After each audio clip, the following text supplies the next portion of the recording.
여러분들 이번 시간에는 시인이 뭔지, 화자가 뭔지, 대상이 뭔지에 대해서 한번 살펴보도록 할게요. 그러면 여기 시인 맨 처음에 보면요, 시를 지은 사람, 휴먼이에요. 나처럼 사람이 짓죠. 자, 그러면은 우리 시인의 뜻은 알고 있는데 화자라고 하는 거는 시에서 말하는 사람이에요. 그래서 보면은 우리 시를 짓는 사람은요, 이렇게 시인이 있으면은 시인을 대리해서 화자가 시에서 말을 하고 있죠. 그래서 여기에 시에서 말하는 사람은 시인이 아니에요, 여러분들. 화자이고요. 만약에 화자가 아무런 대사도 하지 않았으면 시에 어떤 내용이 적혀요, 안 적혀요? 안 적혀 있겠죠, 그쵸? 화자가 뱉어내는 말을 시에 적는 거예요. 알겠죠? 자, 화자는 이렇게 시인이 설정한 가상의 인물이라고 생각을 해주면 돼요. 자, 그러면은 다시 한번 앞으로 돌아가 볼게요. 자, 그러면 시에서 말하는 사람, 그리고 대상이라고 하는 거는 화자를 제외하고 시에서 언급되는 모든 것, 화자 빼야 돼요. 화자 빼고 나머지 모든 언급되는 것들은 대상이 돼요. 자, 그림으로 표현을 해보자면요. 이 시에서 지금 ABCD가 등장을 하죠. 그쵸? ABCD가 대상이 되고요. 여기에서 화자인 나를 나를 빼고 나머지가 다 대상이 돼요. 그러니까 여러분들 시에서 언급되는 모든 것 빼기 화자는 대상들이 되는 거죠. 그쵸? 그 다음에 상황을 보도록 할게요. 자, 시에 나오는 상황, 시적 상황, 시에 나오는 상황이란 뜻이에요. 자, 그리고 시적 화자는 시에서 말하는 화자, 시에서 말하는 사람 아까 봤었죠? 자, 주의해야 될 점은 시인과 화자는요, 분리해야 돼요. 서로 다른 존재예요. 무슨 말이냐면, 지금 여기 그림에서도 봤듯이 시인과 화자는 별개의 인물이죠. 시인과 화자는 절대로 같을 수 없어요. 만약에 내신에 이제 학교 선생님 중에서 같다라고 가르치는 선생님들이 가끔 계시거든요. 예를 들어서 윤동주 시인의 시인과 그리고 윤동주 시에서 등장하는 화자가 성격이 유사하다는 점을 들어서 뭐 화자랑 시인이랑 동일하다 이렇게 가르치시는 선생님들이 있는데 학문적으로는요, 화자랑 시인은 100% 분리해야 된다라고 봐요. 그러니까 여러분들 화자랑 시인은 동일하지 않아요. 동일하지 않고, 자, 시인이 하고 싶은 말을 이제 화자가 대신 해주는 것이죠. 시에 등장해서. 자, 그러니까 윤동주의 시도 여러분들 화자랑 시인은 같아요, 달라요? 다른 거예요. 자, 그러면 표면에 드러난 화자라는 말, 요거 여러분 알아야 돼요. 학생들이 잘 모르는 학생들이 많아요. 자, 화자가 시의 표면에 드러나 있다는 거예요. 표면에 드러나 있으면 여러분이 눈으로 비주얼상 확인이 가능하겠다, 그쵸? 그럼 어떻게 확인할 수 있느냐라고 하는 것은, 자, 여러분 여기 줄 쳐보세요. 나라는 표현이 있어요. 자, 시에서 나라는 말을 썼다, 표면에 드러났다. 나라는 거 눈으로 찾을 수 있잖아요, 그쵸?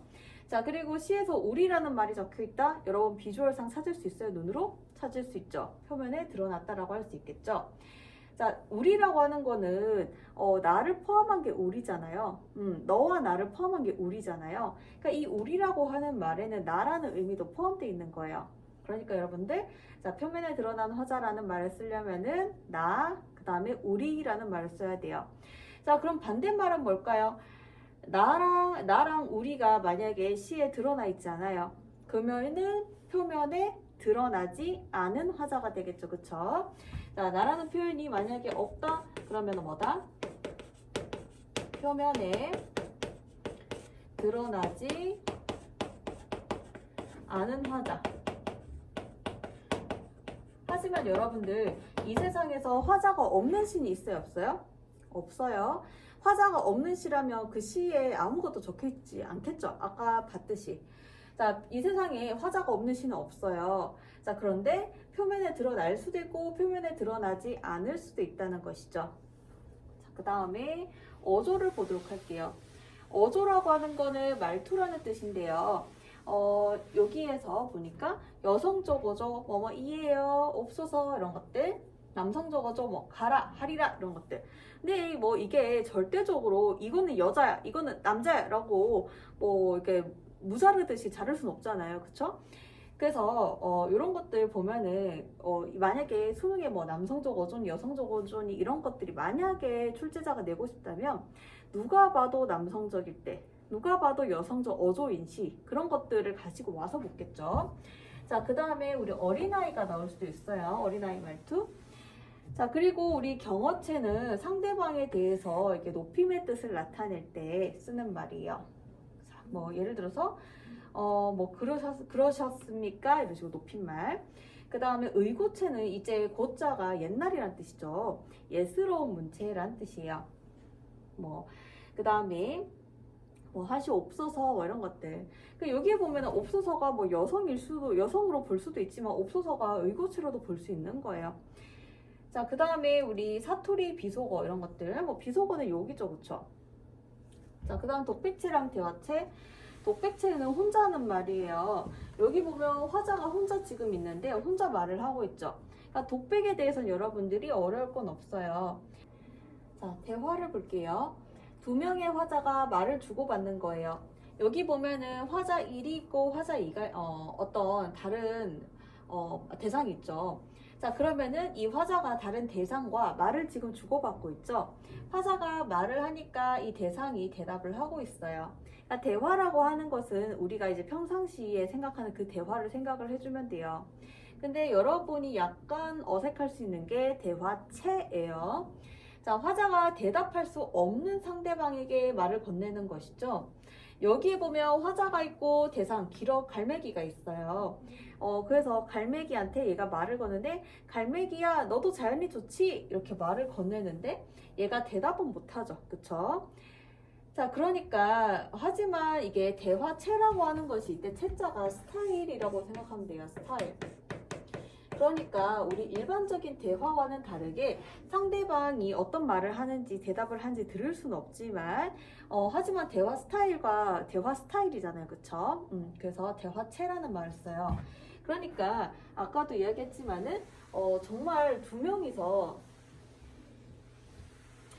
명의 화자가 말을 주고받든 아니면 화자가 어떤 대상과 말을 주고받든 간에 어쨌든 두 명이서 말을 주고받으면 대화라고 하고요. 대답할 수 없는 상대방에게 말을 건네는 건 대화체라고 해요. 자, 그래서 이거 이야기했고요. 독백 상황에서도 대화체에 쓸 수 있다. 대화를 하려면 대답할 수 있는 상대방이 있어야 된다라는 거. 자, 그 다음에 우리 대상을 보도록 할게요. 시에서 시 빼기 화자는 대상이라고 이야기했었는데 여기에 보면은 엄마, 누나, 강변 이런 것들을 언급하고 있는 화자가 등장하죠. 시 속에. 그러면은 여기에서 화자 빼고 나머지 엄마, 누나, 강변이 뭐가 되는 거예요? 시에 나오는 대상이 된다. 그쵸? 자, 그 다음에 우리 정서 태도를 보면은요. 정서는 마음이라는 뜻이죠. 태도는 화자가 어떤 사건에 대해서 어떤 상황에 대해서 어떻게 대응하느냐가 바로 태도예요. 자, 그러면 우리 어떤 태도를 이제 살펴볼 거냐면은 돌이켜보거나 살펴보는 요소가 있는 애들부터 살펴볼게요. 자, 회고라고 하는 거는 지나간 일을 돌이켜 생각하여 보는 거예요. 자, 그리고 반성이라고 하는 거는 자기가 잘못하거나 부족함이 없는지 돌이켜보는 거예요.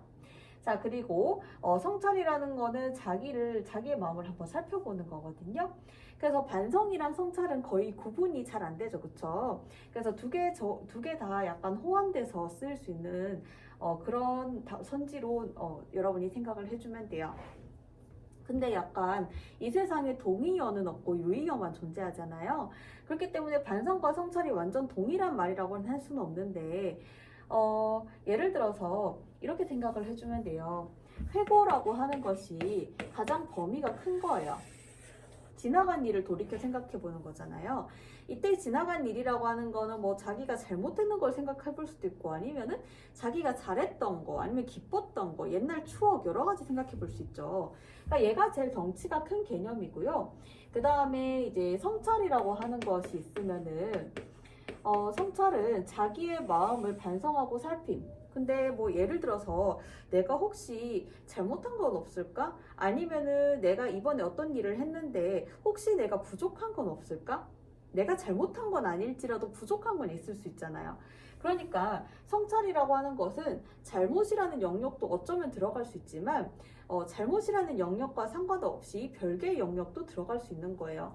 자, 그러면 여기에 보면은 반성이라고 하는 것은 자기가 잘못한 거, 반성은 only 잘못한 것만 다루는 거예요. 반성문 쓰는 건 잘못했을 때 쓰는 것이죠. 그쵸? 그래서 반성과 성찰은 잘못이라는 코드가 일부 겹칠 수 있다는 거죠. 잘못이라는 코드. 이렇게 생각을 해주면 돼요. 얘는 다 잘못이겠죠. 근데 우리 성찰은 잘못하지 않은 것도 있을 수 있다는 거죠. 자, 요거 여러분 글을 넣으시면은 이 얘네들의 관계가 이해되고, 아까도 이야기했듯이 성찰과 반성은 또 어떻게 보면 천지에서 호환돼서 쓰일 수 있다라고 생각을 해주면 돼요. 자, 그 다음에 정신적인 거 보도록 할게요. 자, 정신적인 거 봤을 때 관조라고 하는 거 여러분 모르는 학생들이 좀 많아요. 관조는 멀리 떨어져서 바라보는 거예요. 예를 들어서 내 눈앞에서 학생들 둘이가 싸우고 있으면은 보통 같으면은 내가 막 바로 가서 막 뜯어 말려야겠죠. 근데 그거가 아니라 한번 살펴보는 거예요. 아, 쟤들이 왜 싸울까? 이런 식으로. 약간 고요한 마음으로 멀리 떨어져서 한번 생각을 해보는 것이죠. 자, 그 다음에 이 멀리 떨어져서라고 내가 이야기했지만 이게 멀리라고 하는 것이 사실 심리적인 거거든요. 예를 들어서 내 눈앞에 1cm 앞에서 어떤 애가 싸우고 있어요. 그래도 관조는 할 수 있는 거야. 그러니까 관조라는 거는 마음에 달려 있는 거예요. 내 눈앞에서 뭔가 일어나더라도 그럼 거리가 되게 짧잖아요. 그쵸? 하지만 관조는 가능하다는 것이죠. 자, 그 다음에 우리 달관이라고 하는 것은 세속적 가치를 벗어난 것이 이제 달관인 거예요. 이 세속적 가치라고 하는 것은 보통 사람들이 소중하게 생각하는 거, 뭐 돈, 아니면은 뭐 나 성적을 올리고 싶어, 좋은 대학을 가고 싶어, 우리 속세에서 흔히 생각하는 게 세속적인 거죠. 그래서 이 세속적인 것이 있으면은 그것을 벗어나고 싶은 거예요. 우리 보면은 나는 자연인이다 그 프로그램 많아요. 나는 자연인이다에 나오는 그분들이 바로 달관한 분들이에요. 나는 돈 필요 없어, 명예 필요 없어, 이런 것들. 그래서 우리 세속에서 이제 벗어나서 화자는 다른 곳을 바라보고 있죠. 학생들이 헷갈리는 게 관조랑 달관이거든요. 그러니까 달관이라는 거는 세속적인 것에서 벗어나는 것이 달관이고요. 관조라고 하는 거는 어떤 것에 대해서 심리적 거리를 유지하고 멀리 떨어져서 바라보는 것이 바로 관조라고 할 수 있어요. 그러니까 여러분이 헷갈릴 수 있는 개념이니까 이제 그림을 꼭 그려놓고요. 자, 그 다음에 우리 깨달음을 볼게요. 자, 깨달음은 알게 된다는 뜻이죠. 자, 그러면 깨달았을 때 어떤 말을 쓸 수 있냐면, 깨달았을 때 여러분 한번 필기해 볼게요. 교재 오른쪽에 여백에 필기를 하면 되고요. 첫 번째로는 이제는 알았다. 나 어제까지 몰랐는데 오늘 알았다. 이거 깨달았을 때 쓰는 표현이죠. 두 번째로는 몰랐다라는 표현도 써요. 이게 무슨 말이죠? 여러분 처음부터 끝까지 모르는 사람은요, 몰랐다라는 말 절대 못 써요. 예전에 몰랐다가 이제 뭔가 알았을 때 나 어제까지 몰랐었네, 이런 말 쓸 수 있죠. 그래서 몰랐다, 근데 이제 알았다, 이렇게 깨달았을 때 쓸 수 있는 표현은 몰랐다와 알았다. 자, 그리고 이런 표현이 꼭 아니더라도 시 전체적으로 몰랐던 것을 화자가 옛날에 몰랐던 건데 미처 알지 못했던 건데 나중에 이제 알게 되는 그런 맥락상 보면 알 수 있는 그런 상황도 나올 수 있겠죠? 꼭 이런 표현 안 쓰더라도. 자, 그 다음에 구도라고 하는 거는 도를 구하다, 그런 뜻이에요. 이때 도라고 하는 것이 여러분이 겪어봤는지 모르겠는데 도를 아십니까 할 때 그때 도예요. 그래서 깨달음의 경지를 구하는 거, 구도적 자세. 예를 들면은 뭐 우리 종교와 관련된 시에서 구도적 자세가 드러날 수 있겠죠. 절대자를 향해서 깨달음의 경지를 구하는 구도적 자세가 드러날 수 있어요. 자, 여러분들 뭐 도를 아십니까는 나는 이제 20살 때부터 겪기 시작했어요. 이제 잘 알아보시더라고요. 자, 길을 갈 때 이제 20살이다 아니면은 고등학생이다 정확하게 알아보시더라고요. 이제 고등학생 때는 그런 거 겪은 적이 없어요. 근데 20살 되자마자 이제 양옆으로 이제 같이 오세요. 양옆으로 같이 오셔서 시간 되시나요? 물으시더라고요. 그래서 네, 이렇게 잠깐 인상이 좋아 보이셔서요. 이제 칭찬을 시작하죠, 그쪽에서. 그래서 그러면 사람 기분이 좋잖아요. 아, 네. 잠깐 시간 되세요? 네. 그러면은 장녀세요? 장녀?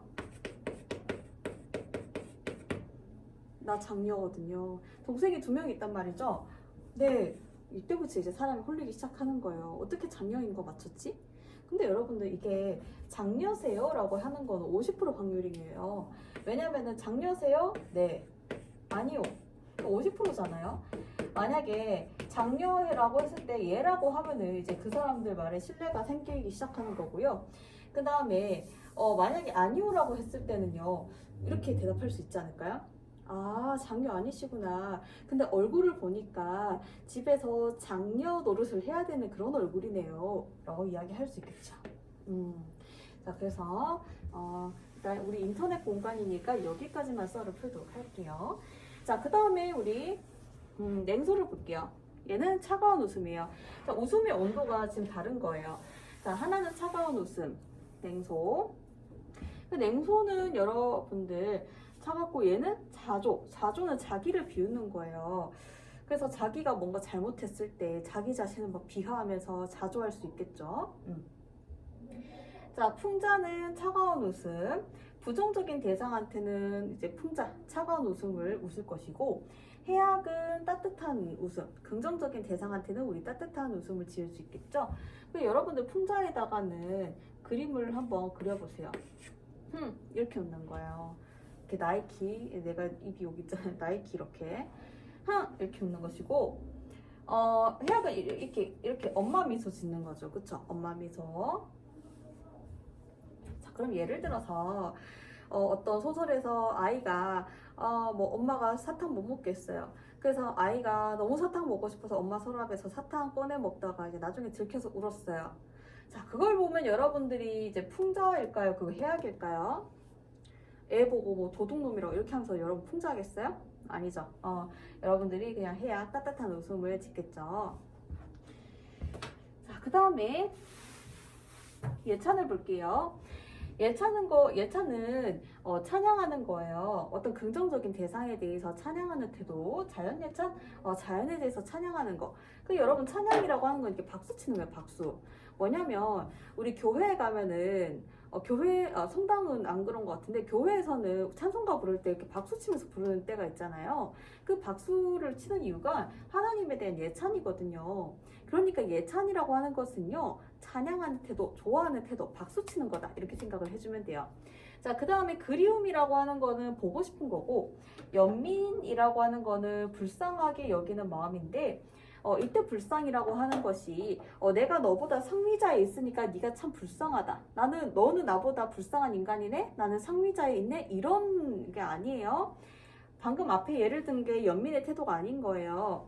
연민이라고 하는 거는요, 따뜻한 마음도 들어간다고 적어주세요. 뭐냐면은 이거는 이수역 모자 사건을 이제 예로 들면 좋은데 이제 이수역에 거기 사람들이 진짜 많이 다니거든요. 그런데 거기에 몇 개월 동안 어떤 분이 노숙을 하신 거예요. 한 40대 넘으신 분이. 그래서 거기에 이제 상자에 이제 뭐 적었어요. 상자에 적어 있는 게 어떤 내용이냐면, 저는 정신지체 장애인입니다. 근데 저희 엄마가 죽었어요. 도와주세요. 이렇게 이제 상자에 적어가지고 노숙을 하는 분을 이제 복지 공무원이 퇴근길에 발견하신 거예요. 그래서 어떻게 됐냐면, 이분이 이제 이수역에서 어머니랑 둘이서 사는데 이제 본인이 이제 정신지체 장애인 분이셨죠. 근데 이제 어머니가 이제 지병 때문에 집 안에서 이렇게 돌아가신 거예요. 근데 이분이 정신 연령이 4세란 말이에요. 그래서 어떻게 해야 될지 모르겠고, 엄마 몸에서 자꾸 벌레가 나오니까 무서워서 이렇게 이불을 엄마 몸에 감아 놓은 거예요. 그렇게 해놓고 이제 집에서 계속 이렇게 죽음이라는 의미를 잘 모르시는 거죠. 그래서 이제 지내다가 바깥에 나올 일이 있어서 나왔는데, 그 집의 문이 옛날부터 고장이 잘 났대요. 근데 그때 완전 녹슬어가지고 문이 완전 잠겨버린 거예요. 그 집에 못 들어가게 돼서 갑자기 노숙을 하게 된 거죠. 근데 거기에 진짜 사람 많이 지나가는 곳인데 몇 개월 동안 그렇게 상자에다가 누구누구가 죽었다 도와달라고 하는데도 아무도 안 도와준 거예요. 한 3개월 정도 그렇게 했을 때 그 공무원이 지나가다가 물어본 거예요. 근데 그게 CCTV에 찍혀서 이제 뉴스에 나왔는데 그때 공무원이 이제 그분이 이제 바닥에 앉아 있잖아요. 그 공무원이 이렇게 이제 그분한테 눈높이를 맞춰요. 무슨 일이세요? 물어본 거예요. 그 공무원분이 가진 마음이 바로 연민의 마음인 거예요. 따뜻하고 그 사람을 이제 따뜻하게 바라보는 그런 마음인 거죠. 그래서 그분은 이제 그래서 어머니 시신 처리는 나중에 국가에서 다 도와줘서 이제 다 처리가 됐고요. 그분이 이제 장애인 복지시설에 가서 살고 계시더라고요. 그래서 그분이 이제 PD님이 그분한테 이제 로봇 장난감 줬어요. 그러니까 장난감 주니까 PD님 고마워요. 뭐 이렇게 하면서 이렇게 하는 장면을 봤어요. 자, 그 다음에 우리 단호하다는 건 단호박인 거예요. 이렇게 딱 결정한 거죠. 과단성이고 엄격한 거 단호박. 그 다음에 의지, 뭔가를 하려는 마음이죠. 얘도 이렇게 주먹을 쥐고 뭐 이렇게 하려는 마음. 뭔가 이루려고 하는 거죠.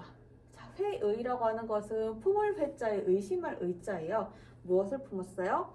의심을 품었죠. 그쵸? 예를 들어서 나 이번에 뭐 이거를 해서 나 이번에 이거 해낼 거야 라고 했을 때 주변에서 네가 되겠니? 이렇게 하는 거. 그러면 이제 의심을 품는 거죠. 주변에서. 그쵸? 내적 갈등은 내면에서 일어나는 갈등인데 이게 갈등이라고 해서 무조건 안 좋은 건 아니고요. 만약에 사람이 내적 갈등의 결과 그 사람이 인생 전체를 통틀어 봤을 때 그 사람이 성장을 하게 된다면은 이 내적 갈등은 긍정적으로 작용을 하게 되는 것이잖아요. 그쵸? 자, 그 다음에 여기 다 끝났네요. 자, 그래서 화자 태도들 여러 가지 태도들 나왔는데 아까 이야기했듯이 달관이랑 자, 그 다음에 관조 여러분이 헷갈리는 거 조심하고요. 그 다음에 성찰과 반성, 그 다음에 회고 얘네들 차이점 여러분이 좀 잘 생각을 해주면 되겠죠. 그리고 연민의 마음이 어떤 마음인지 이렇게 좀 연민은 좀 길게 살펴봤어요. 네, 여러분 고생 많았고요. 그 다음 강의에서 만나도록 할게요.